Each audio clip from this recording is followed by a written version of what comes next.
हे मेरे मन तू सदा धन्य कर यहोवा को, हे मेरे मन तू सदा।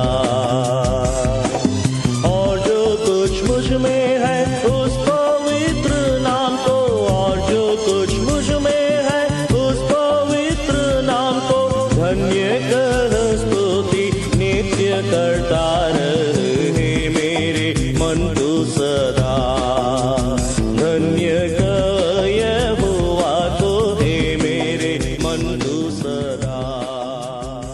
परमेश्वर के पवित्र नाम की स्तुति हो। आज के आराधनात्मक मनन में आप सबों का हार्दिक स्वागत है।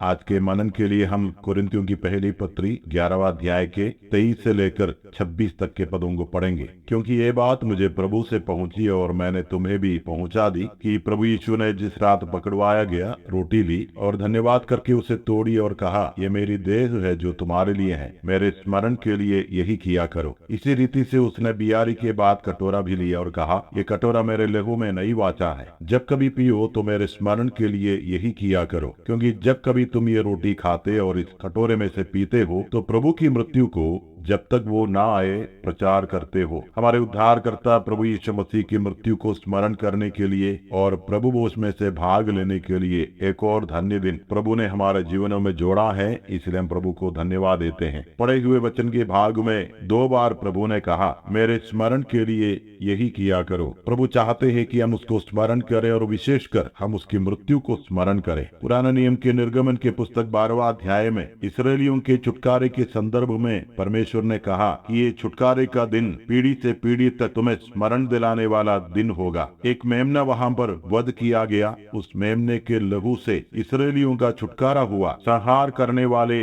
दूत के तलवार से इस्राएली बच गए और प्रभु चाहता है कि वो दिन तुम्हें स्मरण करना है। प्रभु यीशु मसीह कहता है कि मेरी स्मरण में यही किया करो। आज हम जब उसके मृत्यु को स्मरण करते हैं, उस मृत्यु में जो दर्द था उसको हमें स्मरण करना है। वो एक दर्दनाक भयानक मृत्यु था। निर्गमन के पुस्तक 12 अध्याय में उस मेमने के संदर्भ में परमेश्वर ने कहा कि उसका लहू चौखटों में लगाना है और उसके मांस को आग में भून कर खाना है। उस मेमने का सिर, पैर और आंतड़िया समेत आग में भून कर खाना है, कच्चा या पानी में पकाकर नहीं खाना है। प्रभु यीशु मसीह के दर्द को वर्णन करने वाले एक चित्र है वो। प्रभु यीशु मसीह के एक एक अंग में आग बरसाया गया।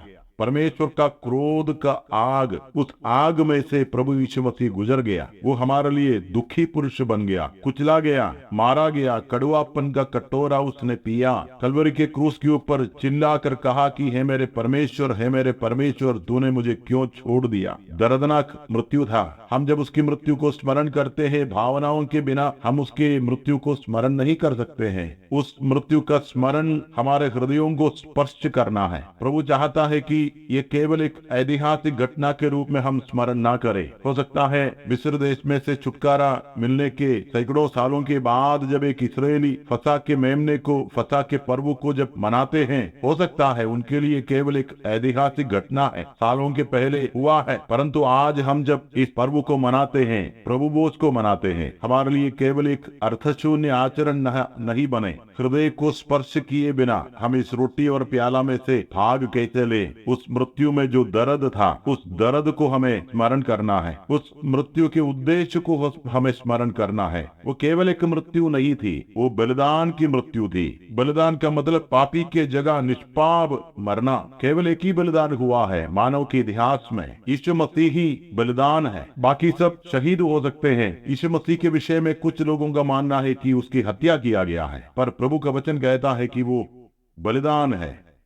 कुरिन्थियों की पहली पत्री 5वां अध्याय में पौलुस कहता है कि हमारा फसह जो मसीह है बलिदान हुआ है। फसह के मेमने के वध होने की वजह से इस्राएलियों का छुटकारा हुआ। उस मेमने को काटने के पीछे एक ही उद्देश्य था, इस्राएलियों का छुटकारा। प्रभु जब कहता है कि मेरे इस मृत्यु को स्मरण करो, उस मृत्यु के पीछे एक ही उद्देश्य था, पापी मनुष्य के छुटकारा, पापी मनुष्य के बचाव। और वो एक ऐसा मृत्यु था जिसमें परमेश्वर पिता प्रसन्न हो गया। न्यायी परमेश्वर, धर्मी परमेश्वर के सारे मांग यीशु मसीह की मृत्यु में पूरा हो गया। प्रभु यीशु मसीह की मृत्यु के विषय में हम इफिसियों की पत्री 5वां अध्याय में पढ़ते हैं कि वो सुखदायक सुगंध के लिए परमेश्वर के आगे भेंट करके उसने अपने आप को बलिदान कर दिया। परमेश्वर पिता ने प्रभु यीशु मसीह की मृत्यु को सुखदायक सुगंध के रूप में स्वीकार किया। मतलब परमेश्वर पिता संतुष्ट हो गया और इसलिए स्वर्ग से ऐलान हुआ कि अब इसके आगे कोई बलिदान की जरूरत नहीं है। एक ही मेमने के बलिदान के द्वारा,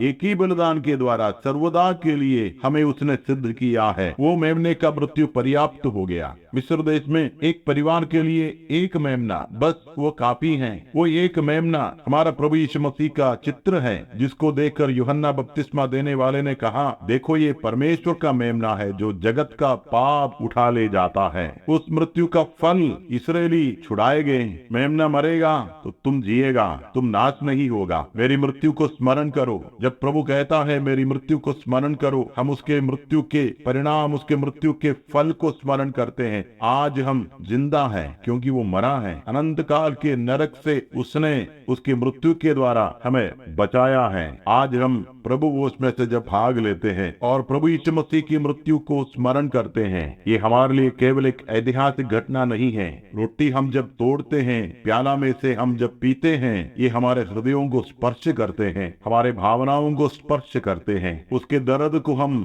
अपने आंखों के सामने देखते हैं। दुखी पुरुष जो बन गया है, हमारी जगह लेकर के परमेश्वर के सम्मुख अपने आप को भेंट चढ़ाकर परमेश्वर को प्रसन्न कर दिया। परमेश्वर के सारे मांगों को उसने पूरा किया और अभी प्रभु कहता है कि तुम्हारे पापों को अभी मैं स्मरण नहीं करूंगा। प्रभु को हम धन्यवाद देंगे। आज हम धन्यवादी हृदयों को लेकर के प्रभु वो उसमें से भाग लेंगे। उसके पवित्र नाम धन्य माना जाए। बलिदान द्वारा